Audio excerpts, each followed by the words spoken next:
When the holidays start to feel a bit repetitive, reach for a Sprite Winter Spiced Cranberry and put your twist on tradition. A bold cranberry and winter spice flavor fusion, Sprite Winter Spiced Cranberry is a refreshing way to shake things up this sipping season. And only for a limited time. Sprite. Obey your thirst. This episode is brought to you by McAfee. Yes! Playoff tickets! Just need to click here and... Wait, what? Fake site? Good thing McAfee threw the red flag. That would have been $400 gone. McAfee blocks risky sites so you don't pay for seats and other things that don't exist. Plans start at just $39.99 for your first year. That's cheaper than parking on game day. Learn more at McAfee.com/online protection. I had that dream again.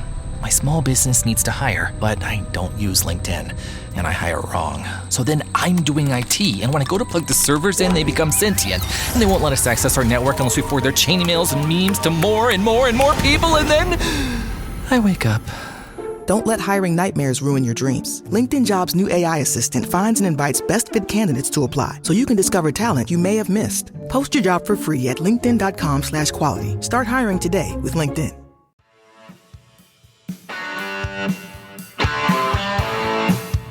You're listening to Achtung Millwall, broadcasting from the beautiful South Birmingham. Accept no substitute. Hello. Welcome, dear listeners. Welcome to Achtung Millwall Retrospective.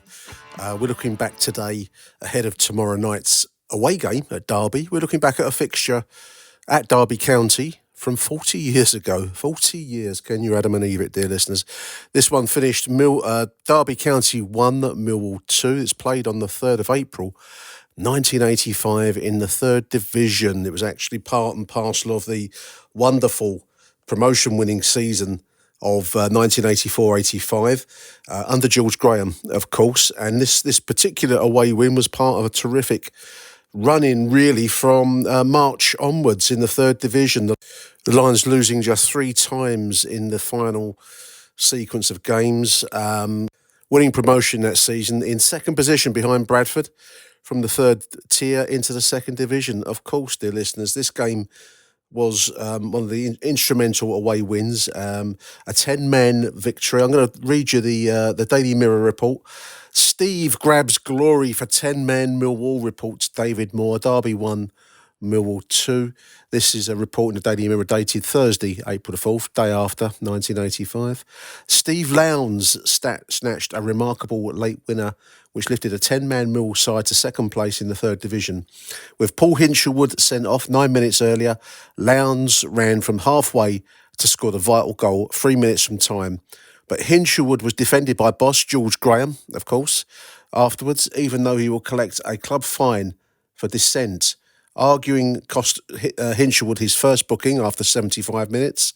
And the fullback was dismissed following Mill's next attack when the linesman spotted an elbow. Millwall caught cold at the start while police surrounded 350 visiting fans at one end of the baseball ground and removed others from a seating area. Gary Micklewhite prodded Derby in front after only 5 minutes when Mill keeper Paul Sansom failed to hold Bobby Davidson's low centre.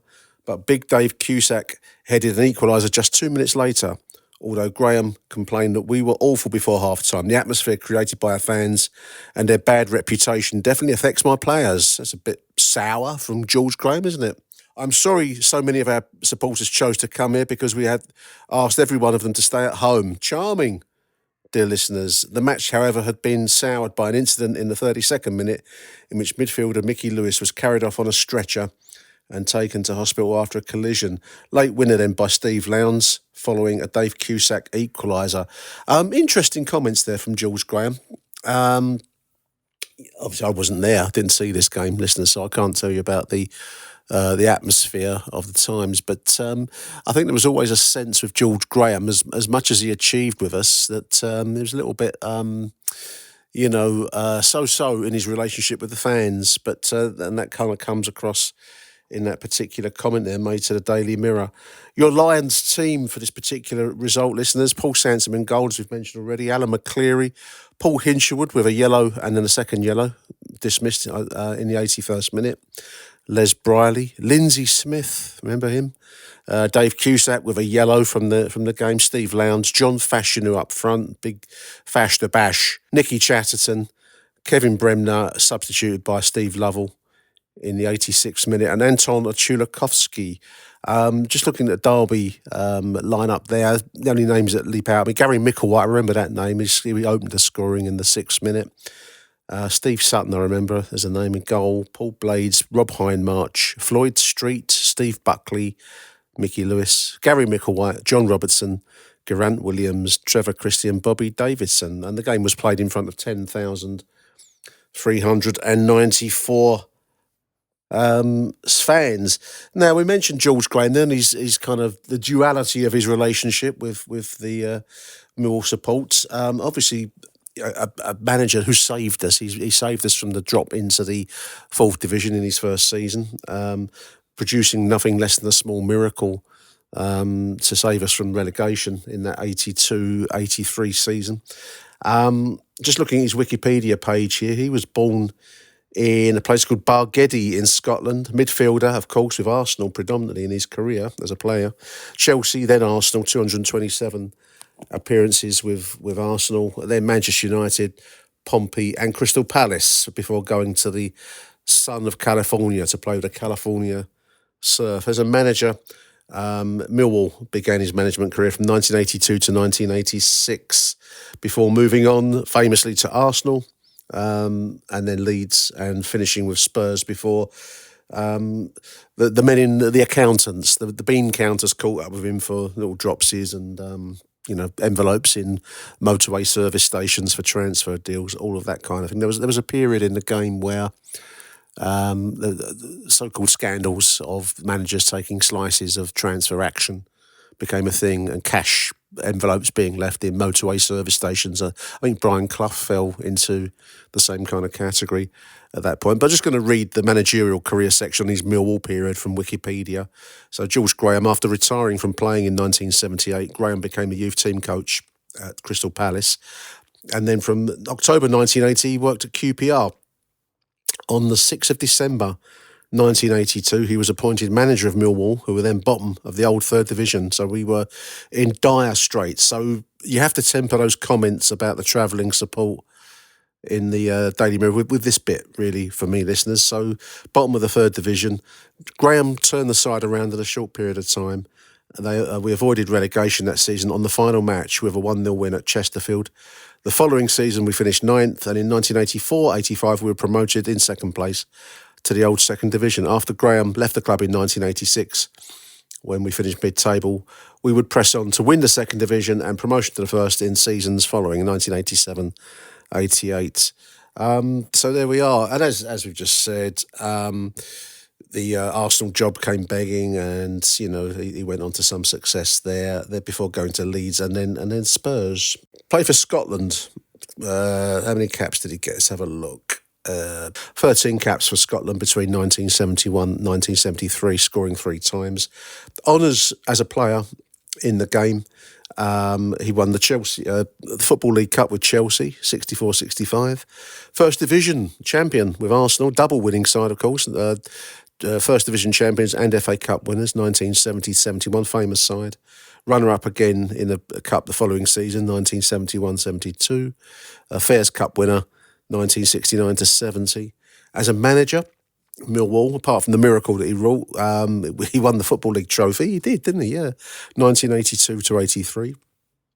Promoted with us from the 3rd division to 1984-85. And I've got to say, given the dire state of the club, our club at that point, that's an achievement that is probably a match of any of the others. But he will go on to greater glory, becoming First Division champions, league champions, 88-89, and then 1990-91 with Arsenal. Won the FA Cup 92-93 as a manager. The League Cup 1986-87, 1992-93. Charity Shield in 91, and the European Cup Winners' Cup 1993-94 with Arsenal. He won the League Cup with Tottenham 1998-1999. Inducted into the Scottish Hall of Fame. So quite a list of silverware for his trophy there. George Graham, certainly a manager to whom we at Millwall, despite his somewhat sour comments there about this particular game, we owe him huge amounts. I think we may well have gone out of business had we been relegated at the point that he took us over. And you can't really argue with that. Was he a natural Millwall manager? He probably always felt, like many have come to the Den, have done well with us. I suppose I wouldn't put Gary Rowett quite in the same achievement category, but some managers do a good job, but they don't ever quite fit us. And I think probably George Graham falls into that category, as strange as it sounds, despite the miracle that he achieved with us. He certainly didn't get, in inverted commas, didn't get the club. I think Alex Neil gets the club, listeners, by the way, after Saturday's... like the last two games, I think, have cemented, even if there was any doubt, I think that cemented that relationship for me anyway. So there we are. That's George Graham, a great manager, one of the game's great managers, and certainly a great Millwall manager, despite that surly comment to the Daily Mirror after this match, the 2-1 win at Derby. I've picked out a couple of players. Steve Lowndes, a forward, 1983 to 86 with Millwall, 120 games, 18 goals. Those figures are taken from Neil Fissler's wonderful Millwall A to Z book, all the players that have ever played for us. He was born in Cwmbran in Wales, Steve Lowndes, in 1960. A career taking in Cwmbran Town, Newport County, Millwall, of course, signed for $55,000 in August 93. Barnsley, after leaving the Lions, 86, Hereford. And then Newport AFC and some Welsh, University of Wales FC to finish his career. The little biography that Neil lists here. Steve Lowndes, who went to a rugby-playing Welsh school, was a finely balanced and speedy player, a full Welsh international when signed from Newport County. He helped win promotion from Division 4 and played in European competition with Newport. They used to win the Welsh Cup and get into the Cup Winners' Cup, didn't they? A member of the Lions' 1985 Division 3 promotions winning squad. The arrival of John Docherty as manager at Coldblown spelt the end of Steve Lowndes' career, and he moved to Barnsley. He then moved into teaching and ran a physio practice and is now director of football for the Cirencester Football Academy, which sent goalkeeper Stuart Nelson to Millwall. I'm just reading his Wikipedia page here. He's quite well qualified. His Cirencester school, they've mentioned Stuart Nelson, also Chris Zabrowski. Anyone remember Chris Zabrowski playing for Millwall? He's a UEFA A licensed coach, qualified sports therapist, and he holds a BA honours degree in physical education, qualified teacher. Steve Lowndes, dear listeners, there we are. I've picked out another Steve L from the team there, Steve Lovell, utility player listed as in Neil's book. 179 games, Steve Lovell, 57 goals, another Welshman, born in Swansea, 1960. His career took in a load of clubs. Crystal Palace, the Memphis Rogues, what a great name. The Memphis Rogues, one of the American sides in 1979. Stockport County. Millwall, of course, in 1983. Swansea, Gillingham, Bournemouth, Braintree, St Albans, Sittingbourne, Gravesend and Northfleet, Tunbridge Angels, Weymouth, Gillingham, Ashford. He's been all over the place. A Welsh international, Steve Lovell, the son of ex-Swansea Town player Alan Lovell. He was signed as a fullback before being pushed into midfield. And when he started to get his name on the score sheet, George Graham decided to give him a go up front. Steve's response was a splendid 21 goals, so he's gone from defence to forward line, including a sequence of scoring in 11 consecutive matches as Millwall gained promotion in this particular season, 1984-85 to the second division. A leg injury ended his career at the Den, and he later became Gillingham's leading scorer in the first 3 seasons. He settled in Kent and has held various management and coaching jobs and is currently Bromley's assistant manager. That's obviously dated a few years ago, dear listeners. I'm going to have a quick look at his Wikipedia page to give you his current situation. He managed at Welling, Ebbsfleet in 2020, Welling, after leaving Bromley.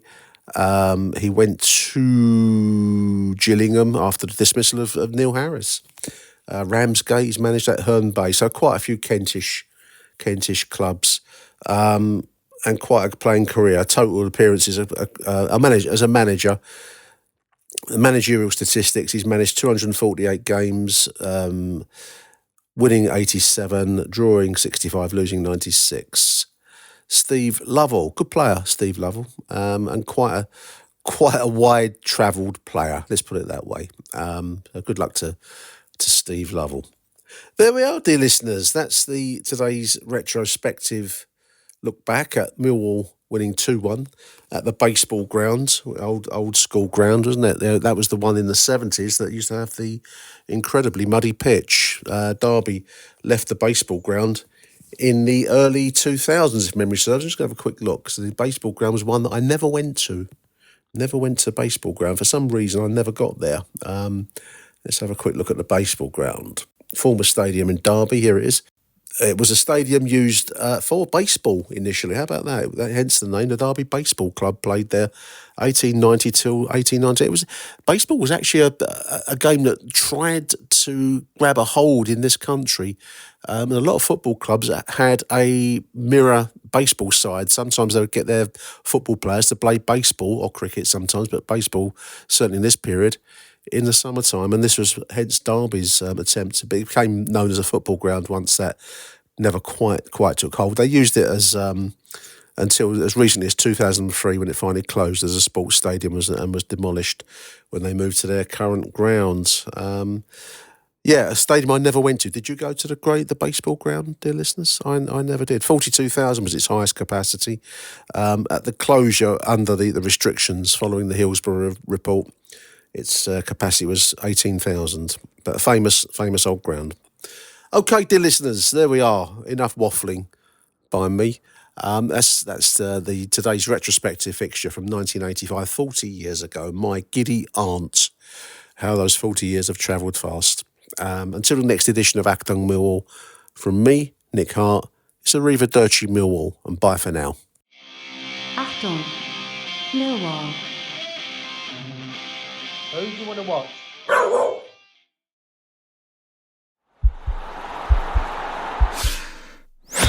This podcast is part of the Sports Social Podcast Network.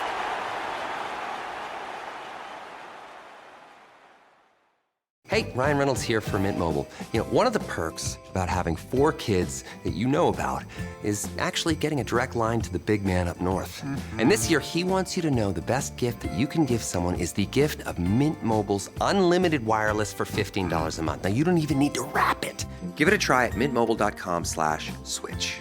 Upfront payment of $45 for 3-month plan equivalent to $15 per month required. New customer offer for first 3 months only. Speed slow after 35 gigabytes if network's busy. Taxes and fees extra. See mintmobile.com.